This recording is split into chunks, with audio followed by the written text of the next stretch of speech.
Hola a todos, bienvenidos y bienvenidas a la clase de historia.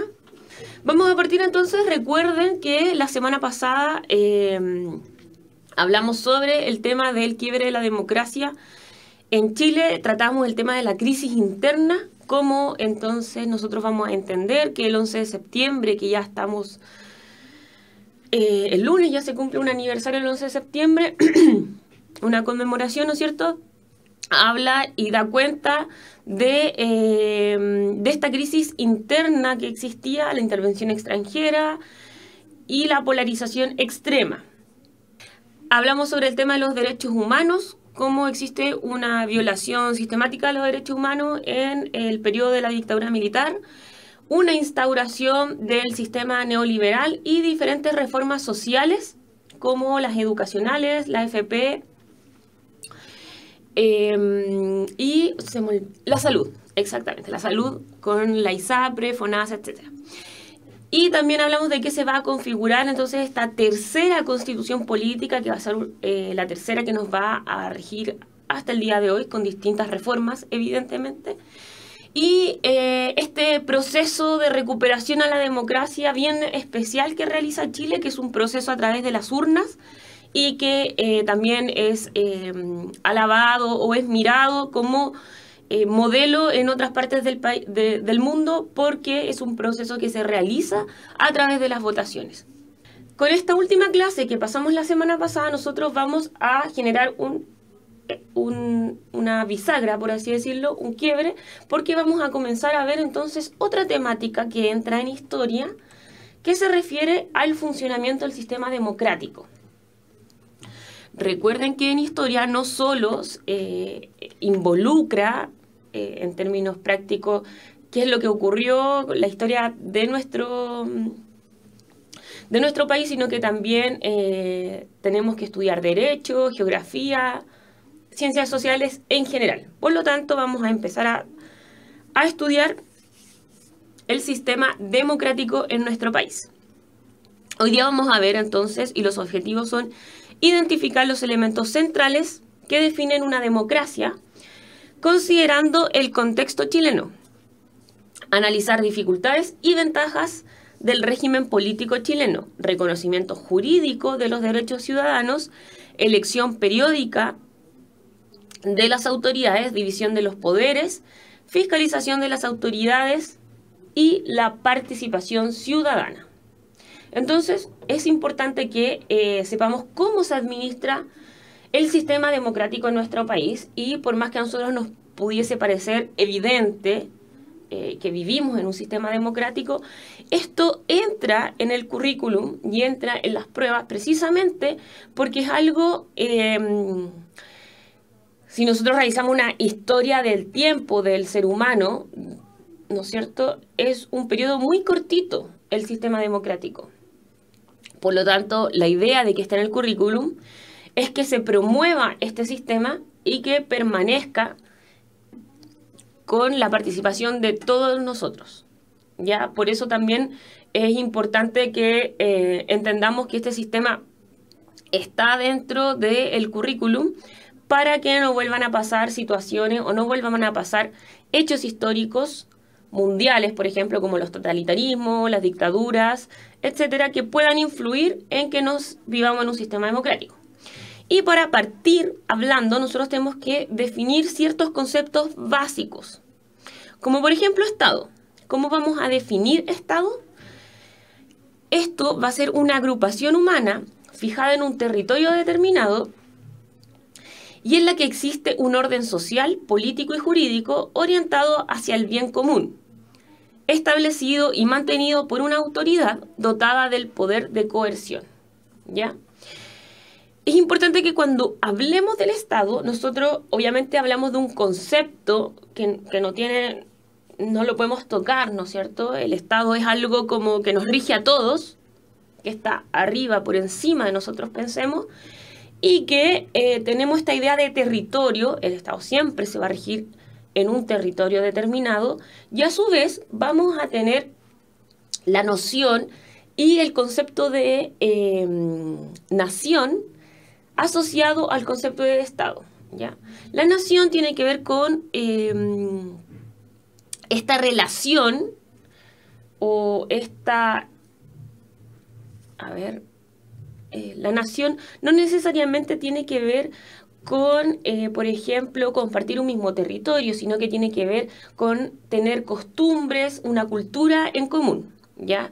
El ejemplo que siempre se da para establecer de que la nación no necesariamente tiene relación con un territorio son cuando consideramos y cuando hablamos la nación, por ejemplo, los gitanos o los judíos, antes de que existiera Israel. Entonces van a ser naciones, un conjunto de cultura, de modelos de trabajar, modelos de vivir, entonces, que van a relacionarse y que van a constituir una nación. En nuestro país también, en el sector de la zona mapuche, muchos de estos mapuches, de agrupaciones mapuche, hablan de que viven en otra nación, igual que los Rapa Nui. También hablan de que viven en otra nación y que son debates que van a existir en este sistema entonces democrático.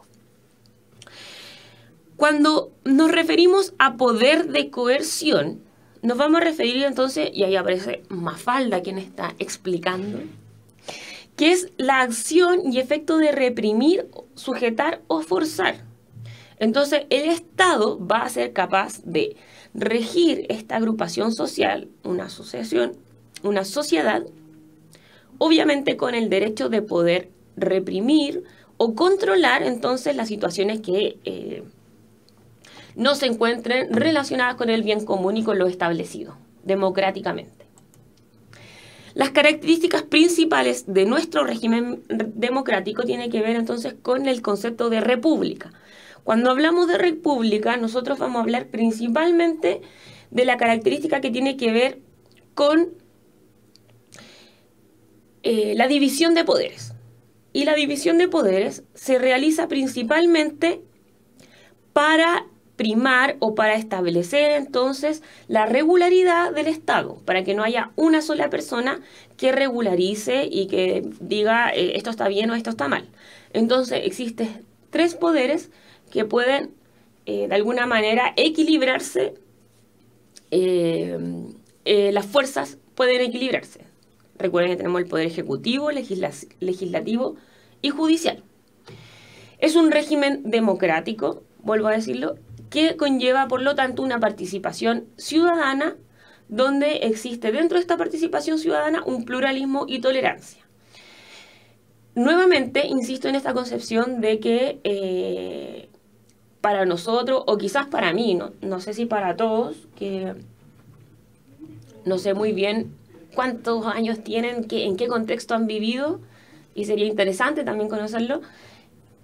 Es muy obvio o común que nosotros nos refiramos a la democracia en un contexto de pluralismo y participación ciudadana.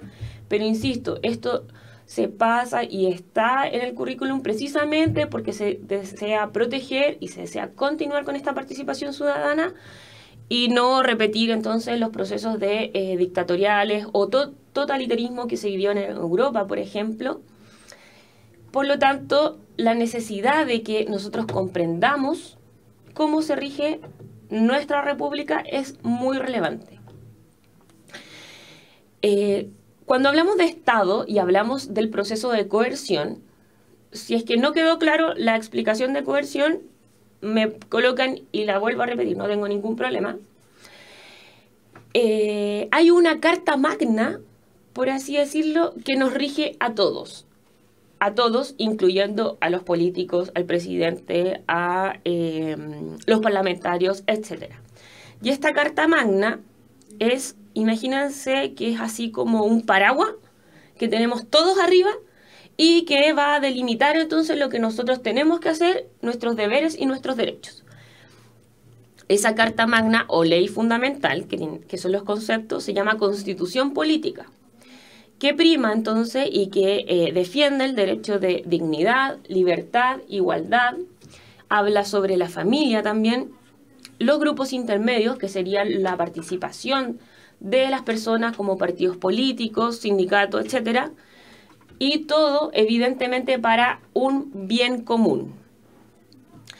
A través de esta constitución política también se regula la participación del Estado, de las propias, del propio gobierno, ¿no es cierto?, donde se va a establecer las bases de la institucionalidad y de la organización de las instituciones públicas, sobre la base, nuevamente, del principio de la separación de las funciones, o sea, de la separación del Estado. Y las características que tiene este Estado es que, primero, nosotros tenemos que pensar que esta organización es para y por los ciudadanos, para nosotros. Por lo tanto, tiene un carácter instrumental que está al servicio de las personas, ¿ya? Su finalidad suprema, o su finalidad última, ¿no es cierto?, va a ser el bien común. Y por más que nosotros nos pudiese parecer obvio que es el bien común, es algo que es lo menos común que pudiera ser. No es lo mismo para una persona que para otra. Por lo tanto, por eso existe una ley fundamental, una Carta Magna que es gigante y que es un paraguas que nos rige a todos, pero bajo también conceptos bien grandes. Y a partir de este paraguas, entonces, que es la ley fundamental, se establecen ciertas leyes específicas, como las leyes en torno a la familia, al Código Civil, a lo judicial, a lo penal, perdón, etc. Pero también tenemos los deberes, que es, por ejemplo, la promoción y respeto a los derechos humanos y la soberanía nacional que tiene que realizar el Estado. ¿Ok?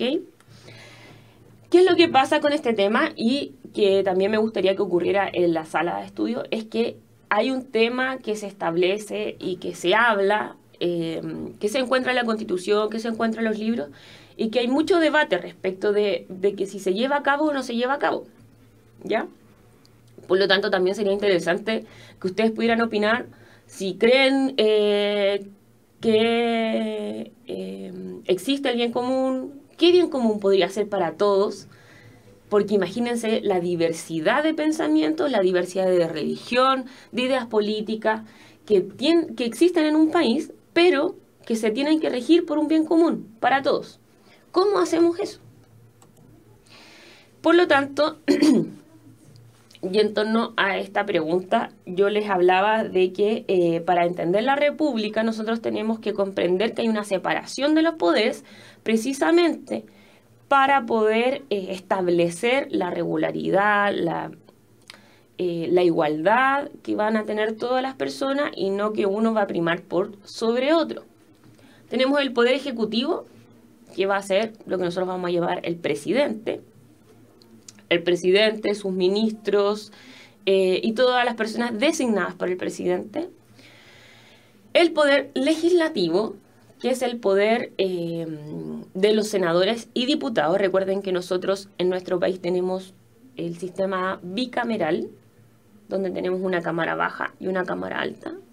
Y el poder judicial, ¿ya?, que es el poder encargado, por lo tanto, de fiscalizar, penalizar acciones que violen entonces la Carta Magna.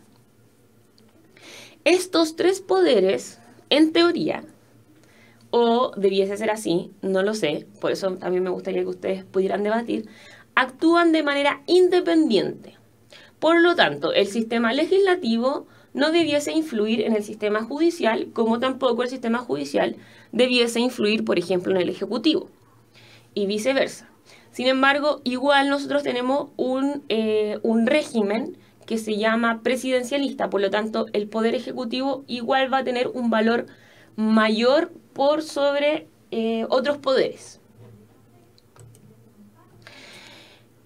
A partir de esta división de poderes, nosotros también hablamos de la fiscalización que existe de las autoridades políticas.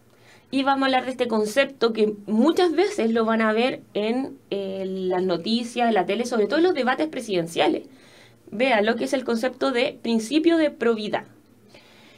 El principio de probidad se refiere entonces a la conducta funcionaria moralmente intachable y una entrega honesta y leal al desempeño de su cargo, con preeminencia del interés público sobre el privado. Por lo tanto, El principio de probidad establece que alguien que tiene el rol de gobernante, de político, en lo judicial, lo legislativo o lo ejecutivo, tiene el principio de probidad.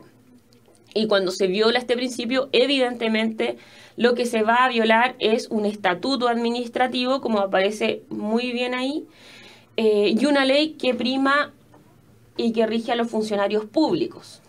También tenemos otros organismos que van a fiscalizar la regularización de la democracia y de estos poderes. Por ejemplo, tenemos el Tribunal Constitucional.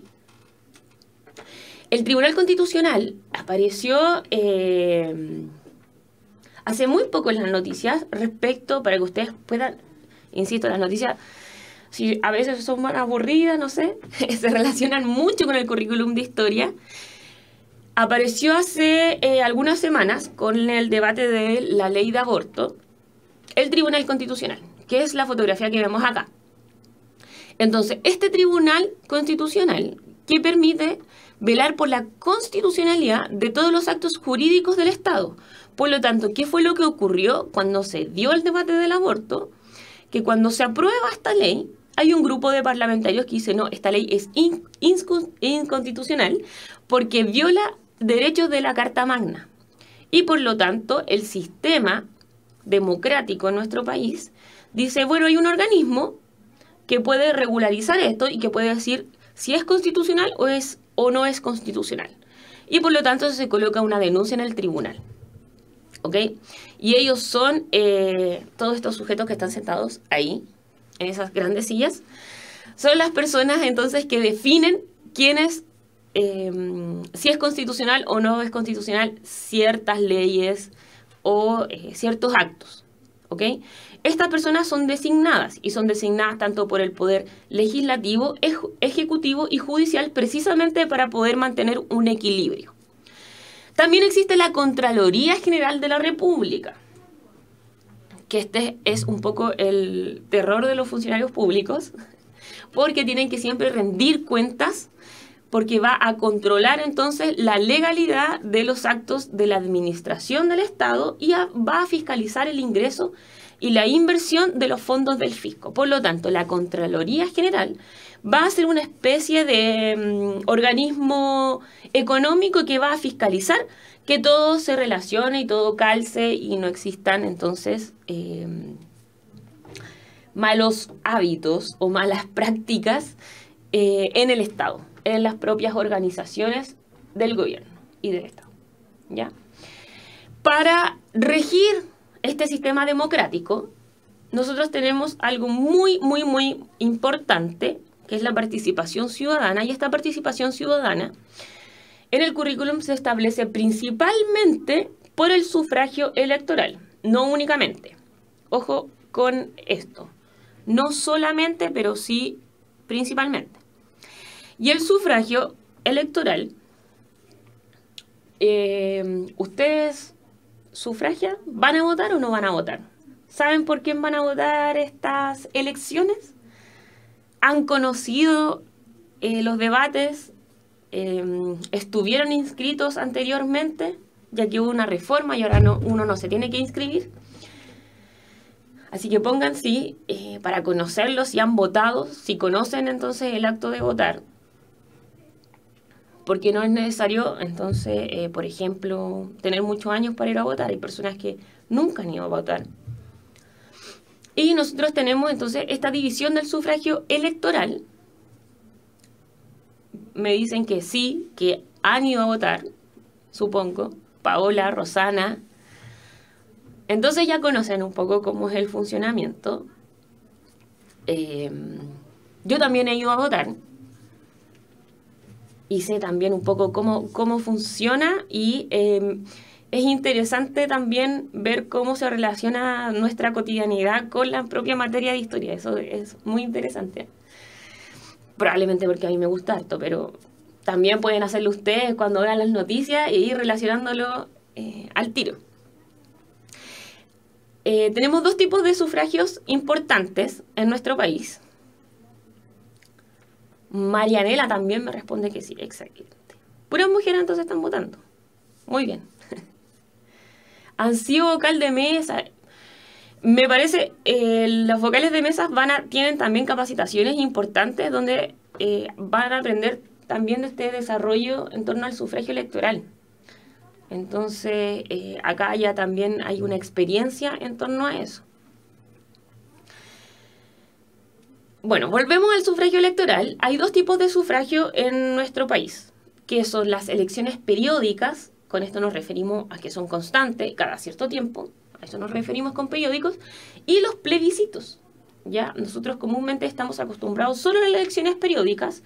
Yo, por ejemplo, no he vivido nunca un plebiscito. Hay comunales y hay constitucionales. El último constitucional se realizó para el sí y el no de la continuidad del gobierno de Pinochet en nuestro país.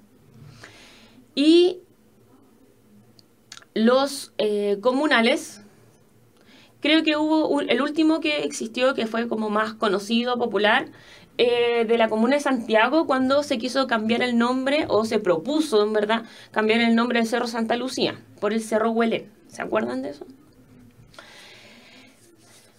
Excelente, y ahí me están poniendo que también fueron vocal de mesa. Marianela también fue vocal de mesa. Y bueno, tenemos las elecciones periódicas, que son las elecciones presidenciales, parlamentarias y comunales.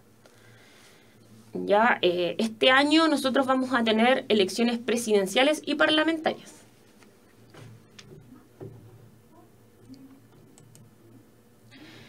Este voto, nuevamente, repito, nos pudiese parecer evidente ciertas características del sistema democrático, pero no lo son. Si nosotros analizamos la historia del mundo y la historia de nuestro país, vamos a ver que las elecciones de manera representativa, como lo vamos a ver acá, no es algo que haya estado establecido en gran parte de la historia, al contrario, es algo precisamente casi nuevo. Por lo tanto, nosotros tenemos que entender ciertas características. Este sistema es representativo. ¿Por qué es representativo?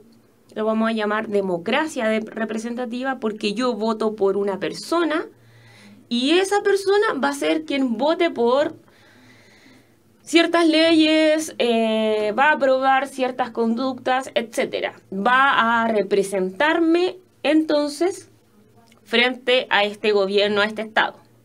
Por eso es una democracia representativa.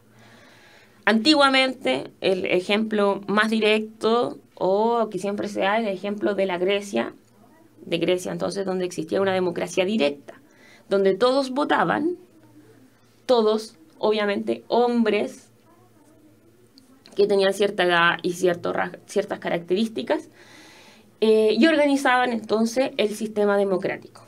Este sistema democrático es representativo, es igualitario, porque yo voy a votar, y mi voto vale lo mismo que vale el de al lado, o vale lo mismo que vale el del presidente o de la presidenta. Es personal, es voluntario y es secreto. Y es súper importante que se entienda que es personal y secreto.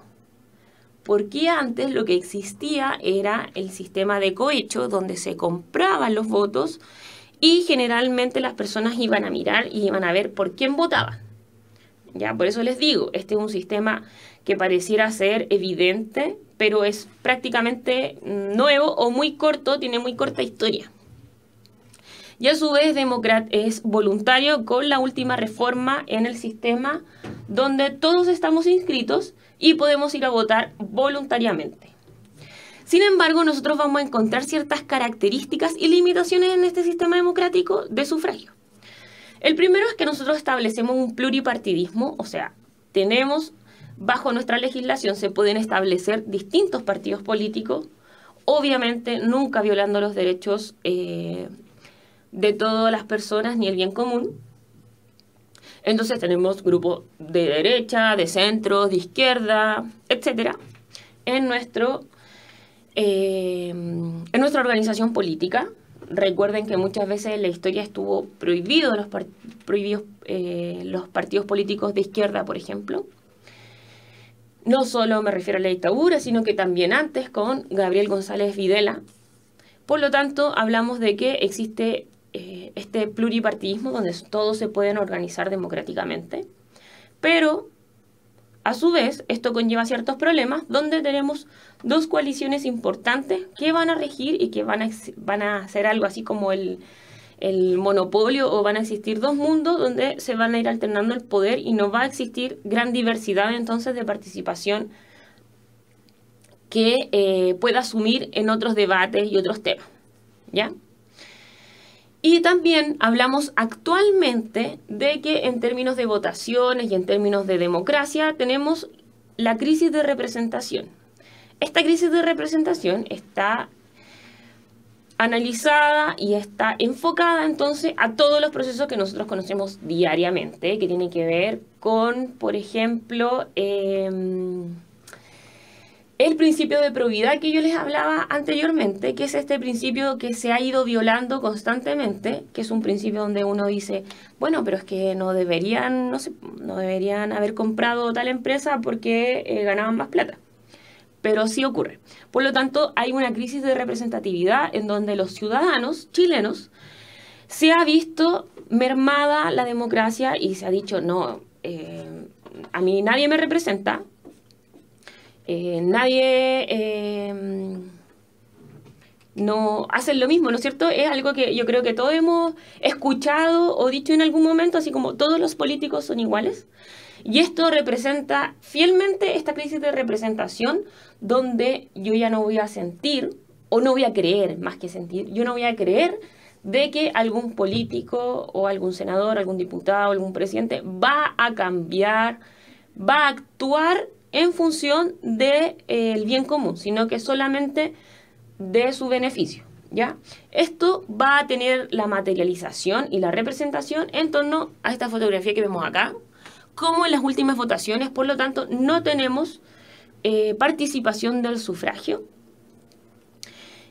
una participación alta, ¿no es cierto? Una de las más bajas que pueden existir en la historia de la democracia, yo creo. No me sé el porcentaje exacto, pero esta fotografía probablemente representa toda esa crisis de la que hablo. Y bueno, esas son las limitantes más importantes del sistema democrático, que finalmente bajo estos paraguas que yo les hablaba de la Carta Magna, el sistema de probidad, de la equilibración de los poderes, tiene que ver con un principio, con una regularidad, pero que muchas veces se establece o se va violando respecto de lo que va ocurriendo cotidianamente, ¿ya? Y llegamos al punto de la crisis de representatividad. Ahora, yo les tengo una actividad. Esta actividad tiene que ver con que ustedes puedan leer y puedan definir entonces a qué concepto nos vamos a referir. ¿Qué es un concepto? No es uno, pueden decir a qué piensan ustedes que se refieren, que hemos discutido y hemos hablado en la clase. Entonces, el X es una manifestación de voluntad individual que tiene por finalidad concurrir a la formación de una voluntad colectiva, sea para designar a los titulares de determinados cargos o roles concernientes al gobierno de una comunidad, sea para decidir acerca de asuntos que interesan a esta. Si pueden, ¿qué creen ustedes que se relaciona con esta definición? ¿Qué concepto podría agrupar entonces esta definición? Recuerden lo que hemos visto entonces, funcionalidades del Estado, la República. Recuerden que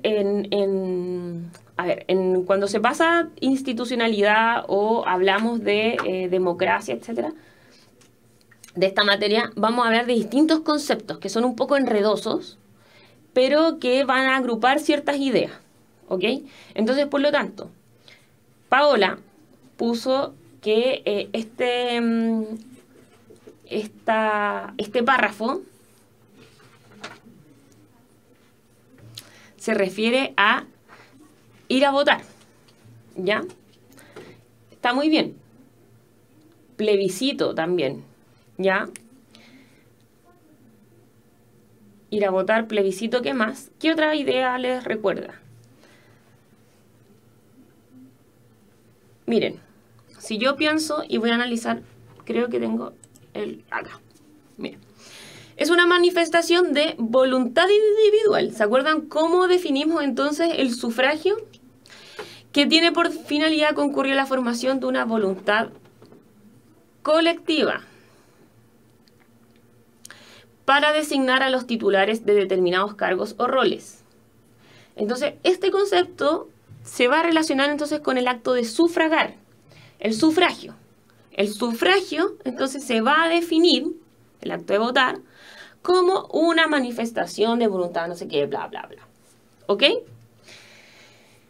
Entonces, pensemos que la característica, Mariela me coloca democracia. Ya, Mariela, mira, piensa que la democracia conlleva el sufragio. Por lo tanto, la democracia es algo mucho más grande que esta definición que es más pequeñita, que se refiere solo a sufragio. ¿Ok? Es parte de la democracia, pero cuando hablamos de democracia hablamos de un sistema que rige a una sociedad y a un Estado completo. A eso nos referimos principalmente con democracia. Entonces, cuando yo defino que es una voluntad individual, pero que tiene que ver con una voluntad colectiva, a su vez, recuerden que es el acto de sufragar. Cuando sufragio, voy a votar de manera representativa, cuando voto por alguien que me va a representar. ¿Qué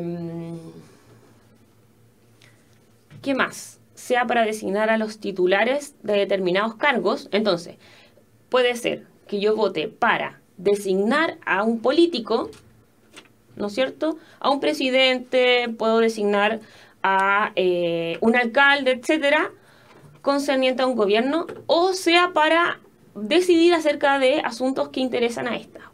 Por ejemplo, los plebiscitos.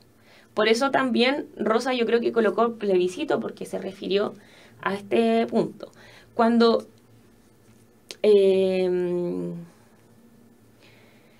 a ver, ¿qué más? Cuando hablamos de... Recuerda, Jocelyn, que cuando hablamos de reformas sociales nos vamos a referir principalmente a reformas que tienen que ver con salud, educación, sistema previsional, etc. A eso nos referimos con reformas sociales, con leyes de sindicatos, leyes de juntas de vecinos, etc. ¿Ok? Por lo tanto, ese concepto tiene que ver con otra asignación en otra área. Miren, les voy a volver a este... Recuerden que el sufragio, entonces, el sufragio electoral es por elecciones periódicas en nuestro sistema democrático o por plebiscito, que nosotros conocemos comúnmente, entonces, las elecciones periódicas, que son presidenciales, parlamentarias o comunales, y los plebiscitos, que pueden ser comunales o constitucionales. ¿Ya? Ahí estaría nuestra definición, entonces, del concepto. Y nuevamente les coloco las recomendaciones semanales para esta clase, que no tenemos una película que explique el sistema democrático en nuestro país, así que... Pero sí tenemos, por ejemplo, sistemas donde ustedes pueden ensayar y pueden ir conociendo más acerca de este sistema democrático. Pueden hacer ensayos también de la PSU, algunos son un poco más difíciles, obviamente porque ustedes están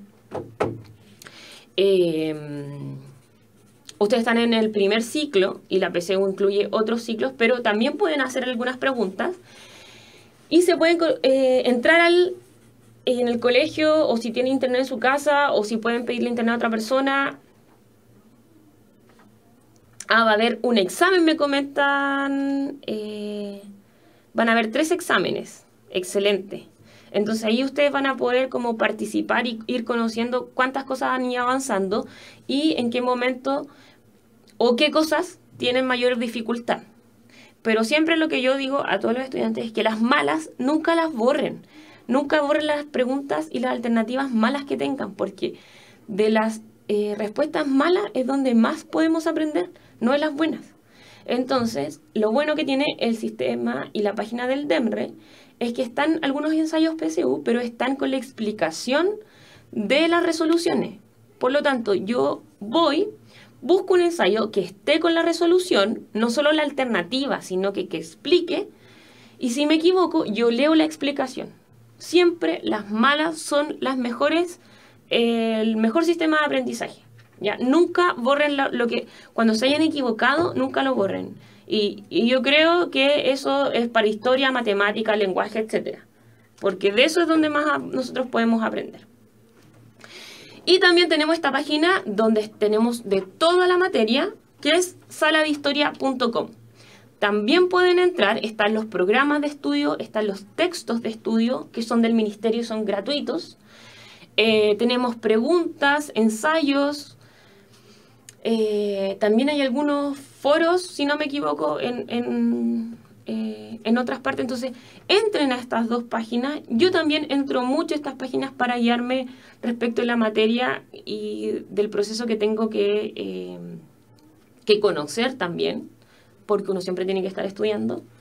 Entonces, si tienen tiempo, entren al DEMRE, a la página de la PSU, porque tiene dos páginas, y la sala de historia. Sala de historia es más entretenida y ustedes van a encontrar incluso cómic, por ejemplo, de la independencia de Chile. Así que eso, cualquier duda, consulta, nuevamente la escriben, la colocan y me la mandan o se la hacen llegar a la monitora y yo la puedo también responder, incluso por vía WhatsApp puede ser.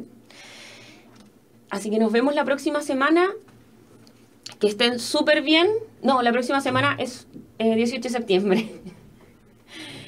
Pásenlo bien el 18 de septiembre y nos vemos la semana subsiguiente. Chao a todos y todas.